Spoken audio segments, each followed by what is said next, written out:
my name's Carly and I'm going to show you how to make your very own terrarium.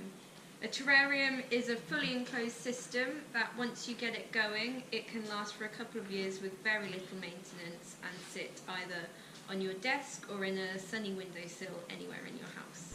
So you want to start by mixing together in the bottom of your jar a small amount of gravel and charcoal. Tap it to get it level and then place on top a layer of any sort of netting. An old net curtain will do. Add a layer of compost, filling the jar no more than a third full in total. Then plant your plants in there up to the right depth. Firm them in using a fork or your hands if you can fit them in. Top with living moss.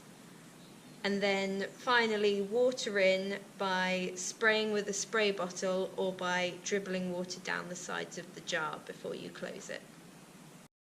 I ddechrau, cymysgwch bach o gerrig man a siarcol a tapiwch wneud yn lefel. Yna, rhowch ddarn o roedyn ar ben, bydd hen lenni roedyn yn gwneud y tro. Ychwanegwch haen o gompos gan lanw'r jar dim mwy na thrydydd llawn. Yna, plannwch eich blanhigion i'r dyfnder cywir a'i sefydlu gan ddefnyddio fforc neu llaw os gallwch chi. Rhowch fwsygl byw ar ben ac yna, i orffen, rhowch ddŵr iddo gan chwistrellu dŵr i mewn neu drwy diferu dŵr ar ymylon y jar.